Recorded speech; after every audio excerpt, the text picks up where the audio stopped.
So once we get past the NFLPA statement and the appeal process and all that stuff, how does the NFLPA or Players Inc. or how does anyone get involved in it? I'm not excusing this. I'm not trying to say that Ray Rice did it because of this or that. But if he requests mental health assistance, what's that process? You know, that's where we start.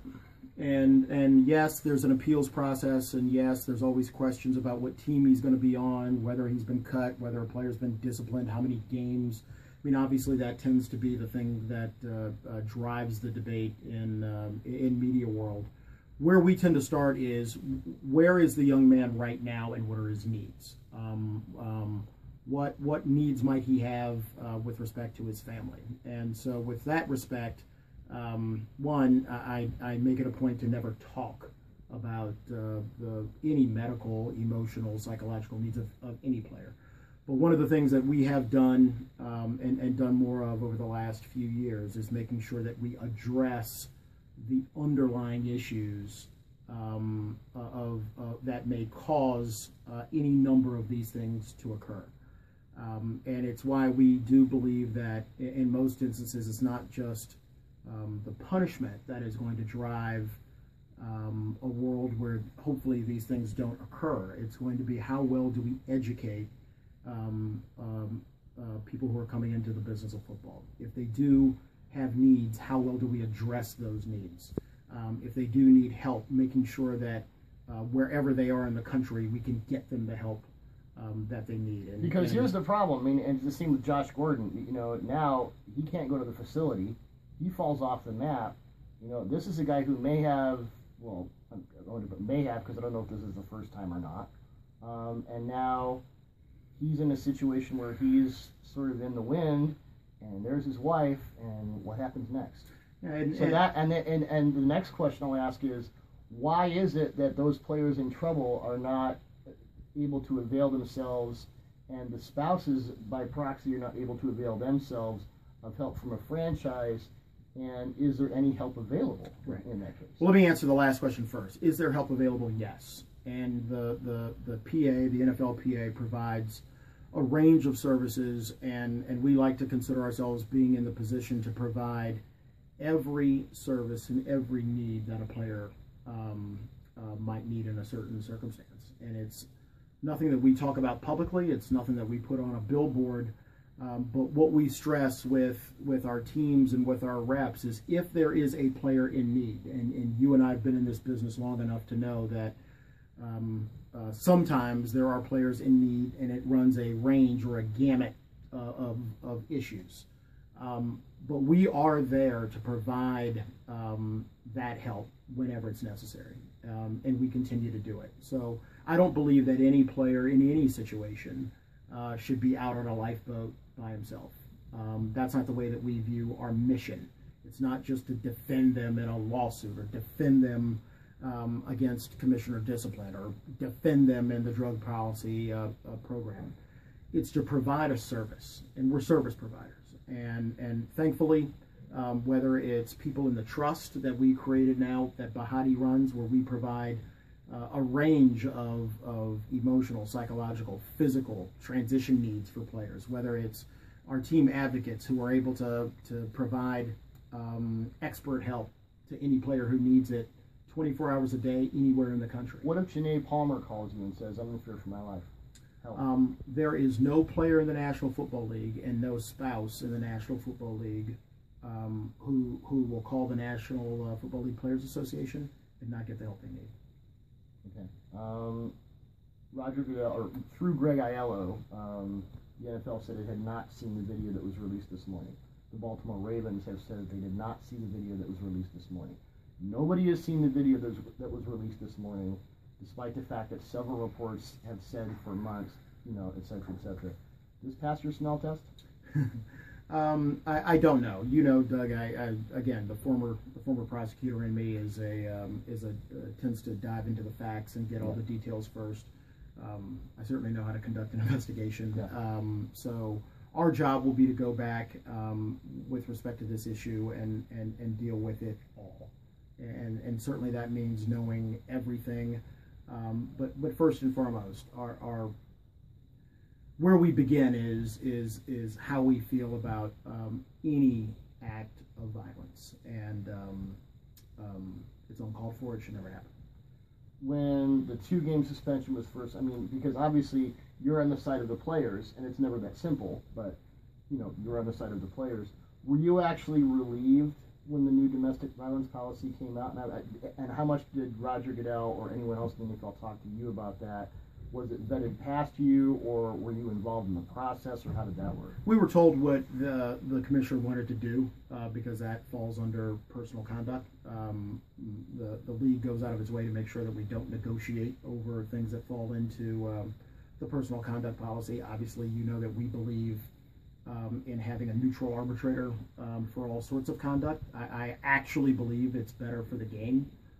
If you have someone who is there, who is separate, who hears those matters after discipline, Peter Seitz, if you will. If you will. But I wouldn't say that I was relieved or anything. The league notified us what they intended to do on the domestic violence issue. It doesn't really change what we do. It doesn't change the fact that we place a premium on educating and teaching and hoping that our young men aren't just good football players, but they're good people in their community, they're good husbands, they're good fathers, they're good sons. It's what I would want for my son, it's what I would want for my daughter. And whether there is a new policy by the league or a new program by the league or a new punishment for whatever that conduct is, when it comes to our union, our focus is always going to be that our first goal is to make sure things like this don't happen. If they do happen, to address the needs of everyone involved, and as a union to represent the interest of our members. You talked about, you know, your different roles in life as a union head, former prosecutor, you're a husband, you're a father. Yeah. Is it hard sometimes to look at stuff like this and separate the NFLPA head from the human being and just go, my God, this is sickening?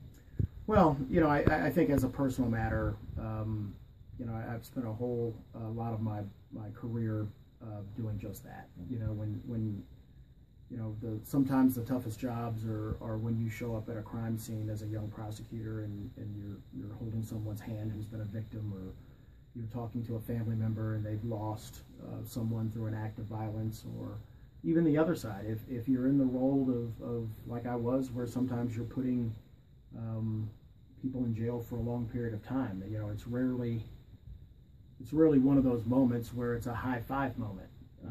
What you're trying to do in an imperfect world is to employ the best solutions to imperfect situations. And you never, at least I think that no person should ever lose that personal humanity, empathy side of them just because they're doing a job. Yeah. And that's what I try to do. You talked about punishment, and obviously a lot of talk this week about the possible retroactive punishment if the NFLPA and NFL is able to come to an agreement on the HGH/drug policy. Right. It's been a bone of contention since the CBA was, you know, put into place in 2011. As much as you can tell us, where are you, and where you've been in the NFL? Where are you guys with that process? Yeah. Well, it's been a long and just like collective bargaining, messy process. I asked our team to head to New York today to negotiate with the league. We intend to, have a call with all of our reps tomorrow night to advise them of where the league is on their final policy. One major sticking point remains the league's insistence that players be suspended or disciplined immediately upon an arrest for DUIs. That is something that we as a union believe is inconsistent with due process, and I don't believe that our players believe that that's the right course to take. We're happy to be tough on domestic violence. We're going to be tough on driving while impaired. We know that it places our players and our players' families and their friends at risk. And this is a senior and very mature player leadership that believes that we have to take steps at times to keep our players safe. But it's also a group that believes in due process. Yeah. And I noticed that the league didn't choose to suspend its owner when that owner was arrested. I believe the commissioner's comments at the time was that he wanted to wait for due process and to find out all of the facts. I would expect that to apply to the players as well. That's key. That came from me, not him. You're talking about suspension on arrest and being tough with domestic violence, and one thing that maybe crowbars in there is the Ray McDonald situation. Now you've got a guy who right after, I mean, 1 day after the new policy comes in, and you have a situation where it's not proven. I mean, how do you feel about that? Is that the same thing where no matter how bad something is, you have to go through due process? Or are there situations in your mind where suspension is warranted because something is so horrible? It's, you know, even if someone hasn't been tried or that process has not been gone through, and, you know, the crime has not been vetted. Yeah. You know, look, I look at it like this, and, you know, perhaps it's the perspective of, you know, being a homicide prosecutor for 4 or 5 years, and or being in the violent crime section for as many years, where every day you see very horrible things. But you know, even though I was a gung-ho prosecutor, I always recognize the value and the importance that we've always placed on due process. And whether it's a horrible crime or that's on videotape, or even a horrible crime where somebody might admit it to the police during a statement, we nonetheless always provide those people, regardless of how heinous the crime is, due process. And we don't tend to say, well, in this circumstance you're not entitled to it, but in that circumstance you are. There's no bar where it's like, if it's this bad, you don't get it anymore. It kind of can't be. That's just not the way our founding fathers envisioned the Constitution, and it thankfully, I should say, hasn't been the way that constitutional law and criminal law has developed over a century. I do believe that there is something important about ensuring that you have all the facts. I think there is something important in making a measured decision about what to occur in a certain situation. And for us and for our union, obviously we have a duty to serve our members, which I make no apologies for. But I do believe that even if there is something even higher than that we owe allegiance to, it's a system of fairness, a system of process, and like Lady Justice with scales and blindfold on. Mm-hmm.